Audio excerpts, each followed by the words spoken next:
Direct किया है। और ये मूवी एक famous incident the Dyatlov pass incident के इर्द गिर्द घूमती है। एंड आई एम श्योर कि आप सभी को इस घटना के बारे में ज़रूर पता होगा। लेकिन अगर आपको इस घटना के बारे में नहीं पता तो बिल्कुल बेफिक्र हो जाइए। मैं शॉर्ट में आपको इसके बारे में बताता हूँ। ये बात सन 1959 की है। फरवरी 1 और 2 तारीख के बीच की रात को यूराल माउंटेन्स में 9 लोगों का एक हाइकर ग्रुप, जिसमें 2 लड़कियां भी थी, जिसे इगोर डैटलो नाम का एक व्यक्ति लीड कर रहा था। उन सभी लोगों की ट्रिप 9 दिनों की थी। लेकिन जब वे वापस नहीं आए तो एक रिसर्च टीम भेजी गई और उन्होंने देखा कि वो लोग बर्फ़ में दबे पड़े हैं और इतनी ठंड होने के बावजूद भी उनके शरीर पर एक भी कपड़ा नहीं था और उन्हें देखकर ये लग रहा था कि उन्हें किसी चीज़ का शॉक लगा है। इन 2 लाशों से 2 किलोमीटर दूर सर्च टीम को उनका कैंप मिला, जिसके अंदर भी 4 लाशें थी, जिनमें से एक की खोपड़ी अंदर से टूटी हुई मिली और बाकी के लोगों की पसलियाँ भी टूटी हुई थी। उनके टेंट पर बाहर से कोई भी हमले के निशान नहीं थे और रिसर्च टीम ने यह पाया कि टेंट अंदर से फटा हुआ था। और सबसे रहस्यमयी बात यह थी कि इन चारों के शरीर पर जो भी कपड़े थे वो 2 किलोमीटर दूर मिली बिना कपड़ों की लाशों के थे। और बाकी के 3 हाइकर्स टेंट के कुछ ही दूर मिले, जिनमें से एक लड़की की जीभ और उसकी ओरल कैविटी गायब थी। दूसरे व्यक्ति की तो आंखें ही निकाल ली गई थी और एक डेड बॉडी के पास से रेडियो एक्टिव रेडिएशंस पाई गई। और उन सभी 9 डेड बॉडीज़ में सबसे कॉमन बात यह थी कि उनकी बॉडी से किसी भी तरह के बीच बचाव के निशान नहीं मिले और ना ही उनके शरीर पर बाहर से कोई खरोच थी। इन्वेस्टिगेशन टीम ने यह डिक्लेयर किया कि उनकी मौत नेचुरल डेथ थी, जिनमें से 6 लोग हाइपोथर्मिया से और बाकी के 3 लोग फिजिकल ट्रॉमा के कारण मरे। उसके बाद कई इन्वेस्टिगेशन टीम आई और चली गई, लेकिन इन लोगों की मौत का कारण अभी तक पता नहीं चला। और इस घटना को इसी हाइकर ग्रुप के लीडर इगोर डैटलो के नाम पर द डैटलो पास इंसिडेंट रखा गया और जहां पर उनके कैंप थे उसे द डैटलो पास कहा जाने लगा। दोस्तों, वीडियो स्टार्ट करने से पहले मैं आपसे रिक्वेस्ट करूंगा कि वीडियो को स्टार्टिंग से ध्यान से देखिएगा, क्योंकि ये मूवी लास्ट में एक ऐसा ट्विस्ट लेती है जिसकी आप कल्पना भी नहीं कर सकते। और अगर आप नए व्यूवर हैं तो सबसे पहले हमारे चैनल को सब्सक्राइब करके बेल नोटिफिकेशन ऑन कर लीजिए, क्योंकि और भी कई सारे इंटरेस्टिंग वीडियोस जल्दी ही आने वाले हैं। और इसी के साथ हम चलते हैं सीधा वीडियो की तरफ।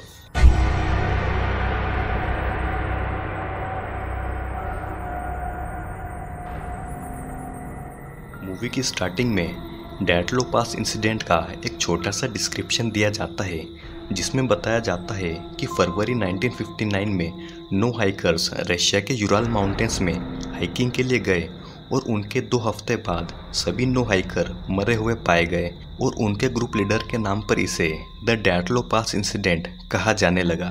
अगले सीन में हम हॉली नाम की एक लड़की को देखते हैं, जो यूनाइटेड स्टेट्स में ऑर्गन यूनिवर्सिटी की साइकोलॉजी की स्टूडेंट थी। उसने एक रिसर्च के दौरान डैटलो पास के बारे में सुना था और वो इसके बारे में जानना चाहती थी कि उस समय उन हाइकर्स की माइंड स्टेट क्या होगी। इसलिए उसने अपनी सीनियर प्रोफेसर से इस प्रोजेक्ट के लिए परमिशन ले ली थी, जिसमें वो खुद अपनी एक टीम बनाकर यूराल के माउंटेन्स में जाएंगे और 50 साल पहले हुई इस घटना के बारे में छानबीन करेंगे। हॉली की प्रोफेसर ये बताती है कि कई साल पहले रशिया के एक जर्नलिस्ट यूरी ने इस घटना पर एक फिक्शनल बुक लिखी थी, लेकिन यूरी की मौत एक एक्सीडेंट में हो गई और इसका ये मतलब बन रहा था कि उस घटना को छुपाने की हर मुमकिन कोशिश की जा रही थी। प्रोफेसर के अकॉर्डिंग उन हाइकर्स के मरने के कई कारण हो सकते थे, जिनमें हाइपोथर्मिया भी एक कारण था, लेकिन सभी को हाइपोथर्मिया कैसे हो सकता था, वो भी एक ही साथ। हॉली ने ऑर्गन यूनिवर्सिटी के ही जेनसन को अपनी टीम में एक डॉक्यूमेंट्री बनाने के लिए शामिल किया और उसके अकॉर्डिंग वो लोग हाइपोथर्मिया से नहीं बल्कि पैराडॉक्सिकल अनड्रेसिंग से मारे गए थे। यूराल माउंटेन्स में -30 से भी कम टेम्परेचर रहता था और इतनी ठंड में किसी को भी हाइपोथर्मिया हो सकता था। और इससे बचने के लिए इंसानी शरीर खुद के अंदर इतनी गर्मी पैदा कर लेता है कि उसका शरीर अंदर से ही जल जाता है। प्रोफेसर दूसरा कारण एवेलांच बताती है, जो एक बर्फीला तूफान होता है और ये पहाड़ों से नीचे की तरफ आता है। लेकिन सच क्या था ये किसी को नहीं पता। हॉली अपनी टीम में जेपी और एंडी को शामिल करती है, क्योंकि वो दोनों क्लाइंबिंग एक्सपर्ट थे और डेजी जो कि एक साउंड इंजीनियर थी। फिर हॉली अपनी टीम को लेकर रशिया जाने की तैयारी करती है, जहां वो रशिया पहुंचकर यूराल के कोलन साइकिल माउंटेन्स पर जाने वाले थे, जिसे माउंटेन ऑफ डेड भी कहा जाता है क्योंकि वहां पुराने समय से रहस्यमय मौतें हुआ करती थी। जिसके बाद हॉली और उसकी टीम रशिया के लिए निकल जाते हैं। अब हम एक न्यूज़ देखते हैं जो पूरे रशिया में टेलीकास्ट हो रही थी, जिसमें बताया जा रहा था कि 1 महीने पहले ओरेगन यूनिवर्सिटी के 5 स्टूडेंट्स यूराल माउंटेन्स में डॉक्यूमेंट्री शूट करने गए थे और वो सब के सब तभी से लापता है। वहाँ के लोकल लोगों के अनुसार उन्हें कोई एलियन उठाकर ले गया या वो किसी आत्मा की चपेट में आ गए। न्यूज़ में ऐसा बताया जा रहा था कि सर्च टीम को उनके इक्विपमेंट्स और कैमरा मिले, लेकिन रशिया की गवर्नमेंट ने उसे पब्लिक नहीं करने दिया। जिसके बावजूद कुछ हैकर्स उस डॉक्यूमेंट्री को एक्सेस करने में कामयाब हुए और उन्होंने उस डॉक्यूमेंट्री की एक क्लिप किसी वेबसाइट पर अपलोड की, जिसमें 2 लोग काफ़ी डरे हुए लग रहे थे। और इसी वीडियो फुटेज के साथ हम 1 महीना पीछे चले जाते हैं, जब ओरेगन यूनिवर्सिटी के 5 स्टूडेंट्स रशिया पहुंच चुके थे और ट्रेन से यूराल माउंटेन्स की तरफ जा रहे थे, जहां ट्रेन में एंडी अपने फ़ोन में वीडियो बना रहा था और वो हॉली के कान के पीछे एक टैटू देखता है और वो उसे बताता है कि उसके फ़ोन में ऐसा जीपीएस है जो दुनिया के हर कोने में सटीक लोकेशन बताता है। फिर कुछ समय ट्रैवल करने के बाद सभी यूराल माउंटेन्स के पास बने एक टाउन में पहुंच जाते हैं, जहां वो डैडलो ग्रुप के 10वें मेंबर पियोटर को ढूंढते हैं, जो उस ट्रिप से बीमारी के कारण वापस आ गया था और उनमें से बचा हुआ वही एकमात्र इंसान था। लेकिन उन्हें पता चलता है कि वो एक मेंटल हॉस्पिटल में है, जहां उन्हें उससे मिलने नहीं दिया जाता। लेकिन वो हॉस्पिटल की खिड़की से एक बड़ा सा बोर्ड दिखाता है जिस पर रशियन लैंग्वेज में कुछ लिखा हुआ था, लेकिन वो किसी को भी समझ नहीं आता। फिर रात होने पर 5 स्टूडेंट्स एक बार में जाते हैं, जहां उन्हें पता चलता है कि डैडलो ग्रुप भी अपनी ट्रिप से पहले इसी बार में आया था और बारटेंडर उन्हें वही ड्रिंक पिलाता है जो डैडलो ग्रुप के सभी मेंबर्स को पिलाई थी। जिसे सुनकर सभी डर से जाते हैं और बार में उन्हें एक आदमी मिलता है जो उन्हें माउंटेन्स तक ले जाने के लिए राज़ी हो जाता है। उस आदमी का नाम सर्गी था और वो अगले ही दिन अपने ट्रक से सभी को माउंटेन्स की तरफ ले जाता है। रास्ते में इतनी ठंड थी कि बर्फ़ के कारण डेजी की आंखों की पलकें आपस में चिपक जाती है और एंडी उन्हें खोलने में मदद करता है। सर्गी सभी को अपनी आंट आलिया के पास ले जाता है, जो कि डैडलो इंसिडेंट की सबसे पहली रेस्क्यू टीम में थी, जिसने अपनी आंखों से सभी की लाशों को देखा था। हॉली सर्गी को वो साइन ट्रांसलेट करने को कहती है जो पियोटर ने उसे मेंटल हॉस्पिटल से दिखाया था और जिसका मतलब ये था कि वहाँ से वापस चले जाओ। आंट आइला से बात करते समय वो बताती है कि वहाँ पर 9 नहीं बल्कि 11 लोग थे और वहाँ पर एक मशीन भी थी। हॉली आइला से कहती है कि गवर्नमेंट रिपोर्ट के अनुसार वहाँ पर सिर्फ 9 डेड बॉडीज़ थी, लेकिन आइला उसकी बात काटते हुए कहती है कि उसने जो देखा उसने वही बताया, जिसे सभी स्टूडेंट मनगढ़ंत कहानी समझते हैं। अब दोस्तों, आप आइला के इस स्टेटमेंट को मूवी के एंड तक अपने दिमाग में रखना, क्योंकि कई सारे राज इसी स्टेटमेंट से खुलेंगे। और फिर सभी आंट आइला के यहाँ से निकलकर माउंटेन्स की तरफ निकल जाते हैं, जहाँ पर वो हादसा हुआ था। सभी को चलते चलते काफ़ी समय हो जाता है और वहाँ का मौसम भी अचानक बदलने लगता है, जिसे कि जेनसन अपनी डॉक्यूमेंट्री में रिकॉर्ड किए जा रहा था। धीरे धीरे शाम होने लगती है और सभी वहीं पर अपना कैंप लगा लेते हैं। अगली सुबह सभी को टेंट के पास से अजीब सी आवाज़ आती है और बाहर जाकर देखने पर उन्हें किसी के नंगे पैरों के निशान दिखाई देते हैं, जो कि एक आम आदमी के पैरों से काफ़ी बड़े थे। ये 2 लोगों के अलग अलग निशान थे जो एक चट्टान से आकर कैंप के पास से निकले और गायब हो गए। जेनसन सारी घटना अपने कैमरा में रिकॉर्ड कर रहा था और फिर सभी लोग डैडलो की तरफ निकल जाते हैं। काफ़ी समय चलने के बाद रास्ते में उन्हें एक बार फिर वही अजीब सी आवाज़ सुनाई देती है, जिससे कि सब डर जाते हैं और उन्हें फिर से वही निशान मिलते हैं, जो कि एक वेदर टावर के पास जाकर रुकते हैं, जहां देखने पर उन्हें टावर से एक इंसान की कटी हुई जीभ मिलती है। जिसे देखकर सभी स्टूडेंट्स और डर जाते हैं और अपनी इन्वेस्टिगेशन डॉक्यूमेंट्री को रोककर वापस जाने को कहते हैं।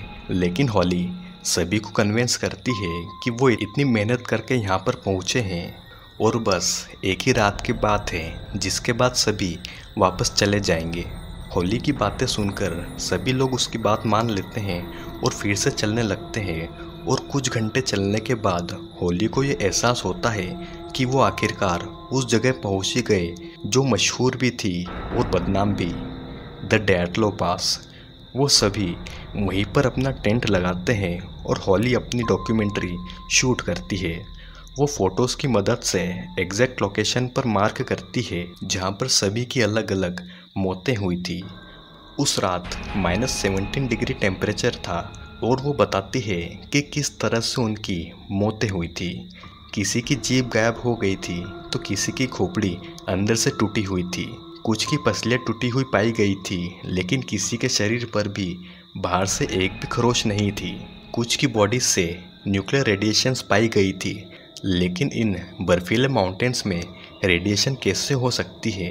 फिर सभी लोग अपने इक्विपमेंट्स चेक करते हैं तो देखते हैं कि उनके जीपीएस और कंपास खराब हो चुके हैं, जो कि एक चिंता का विषय था।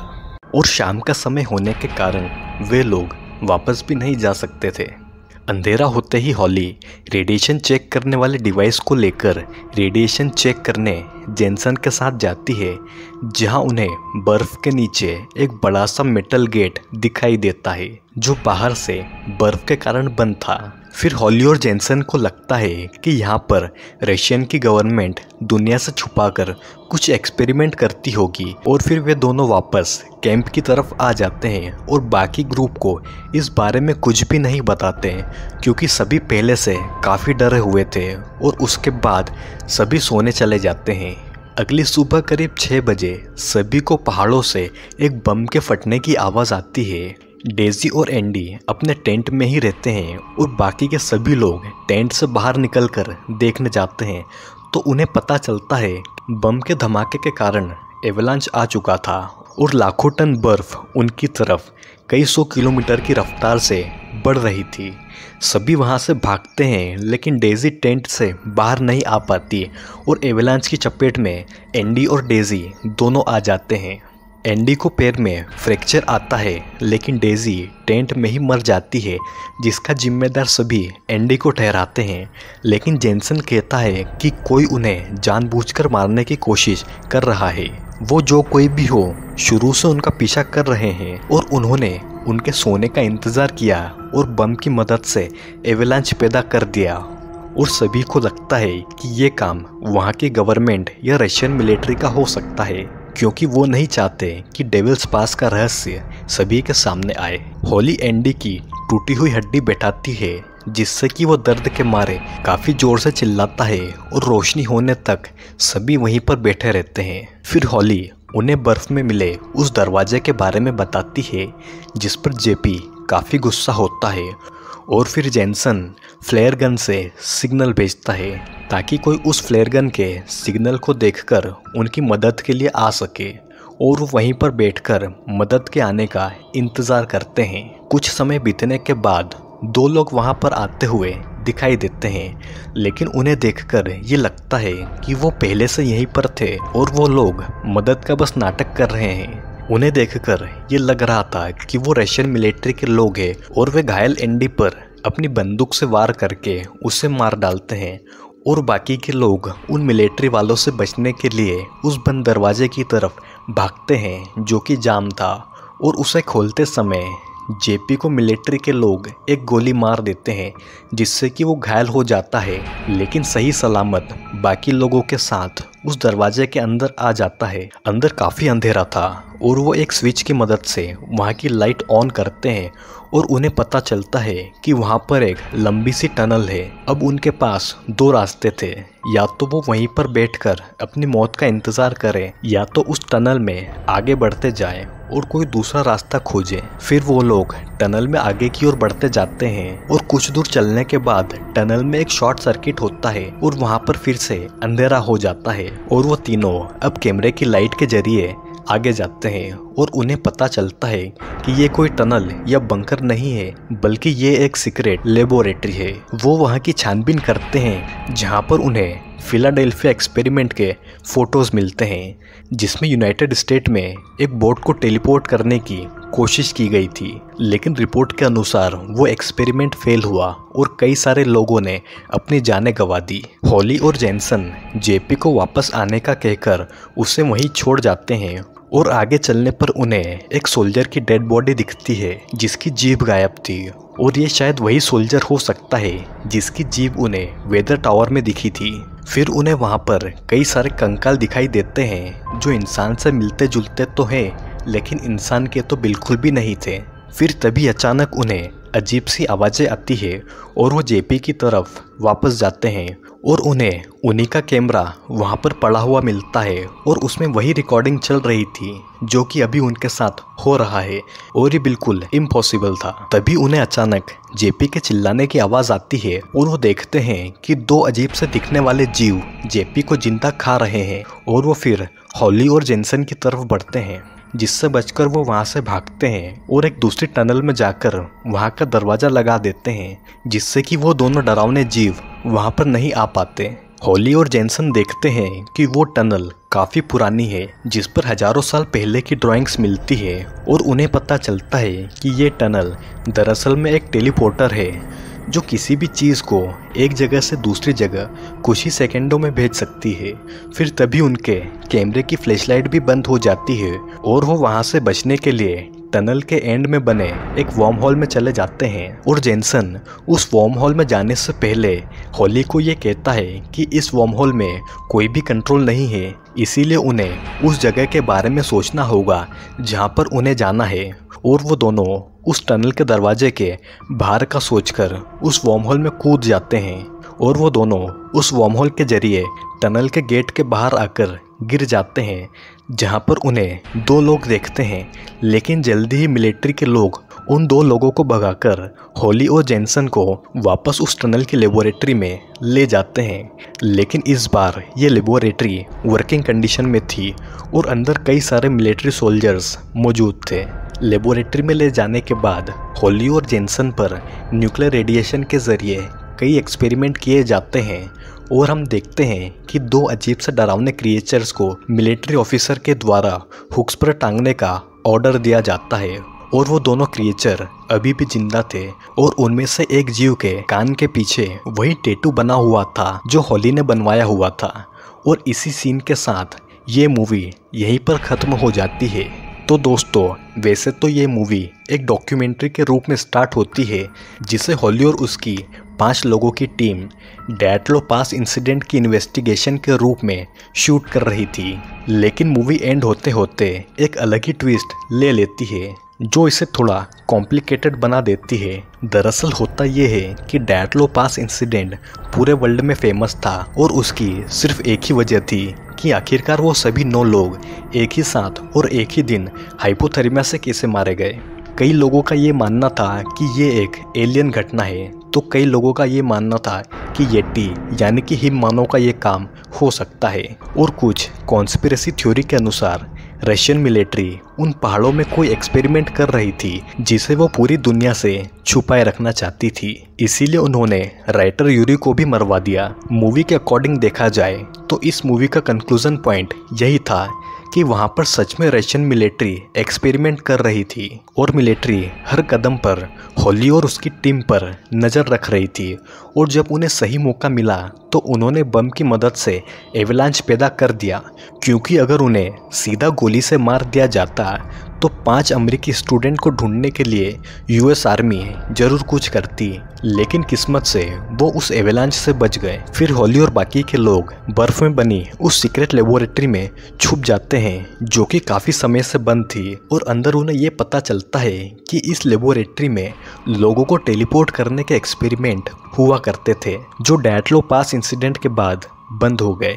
हॉली और जेनसन वर्महोल से टेलीपोर्ट होकर लैब के बाहर आ जाते हैं, और जब उन्हें वापस अंदर लाया जाता है तो वो लैब पूरी वर्किंग कंडीशन में थी, और यहीं से मूवी का टर्निंग पॉइंट होता है। दरअसल जब हॉली टेलीपोर्टेशन के दौरान लैब के बाहर आने का सोच रही थी तो उसने अपने दिमाग में बाहर की तस्वीर तो बनाई, लेकिन वो तस्वीर 1959 में घटे डैटलो पास इंसिडेंट की थी और वो टेलीपोर्ट होने के साथ साथ टाइम में पीछे चले गए।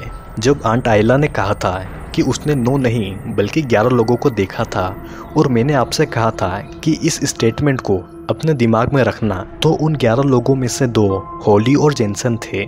जब वो लैब के बाहर थे तो उन्हें 2 लोगों ने देखा, तो उनमें से एक लेडी आयला थी, क्योंकि हॉली और जेनसन 1959 में पहुंच गए थे। लेबोरेटरी की बात करें तो वहां पर टेलीपोर्टेशन के एक्सपेरिमेंट हुआ करते थे और लगातार रेडियो एक्टिव रेडिएशन पड़ने के कारण विक्टिम की बॉडी में म्यूटेशन होने लगते थे और उनकी बॉडी में बदलाव होते होते वे एक अलग ही जीव में बदल जाया करते थे। लेबोरेटरी में हॉली और जेनसन पर भी एक्सपेरिमेंट किए गए, जिससे कि वो म्यूटेंट होते गए और जिन 2 क्रिएचर ने हॉली और जेनसन पर उस टनल में हमला किया था वो खुद हॉली और जेनसन ही थे, जो कई बार टेलीपोर्ट होकर टेंट के पास भी पहुंचे थे। यह मूवी डैटलो पास इंसिडेंट और साइंस फिक्शन को जोड़कर बनाई गई है, लेकिन असल ज़िंदगी में इगोर डैटलो और उसकी 9 लोगों की टीम के साथ क्या हुआ था ये आज तक कोई भी नहीं जान पाया। तो दोस्तों, आज के वीडियो में सिर्फ इतना ही। तो वीडियो कैसा लगा कमेंट करके ज़रूर बताना और लाइक शेयर के साथ हमारे चैनल को सब्सक्राइब करना बिल्कुल भी ना भूलिएगा, क्योंकि हम जल्दी ही आएंगे एक नए और दमदार वीडियो के साथ।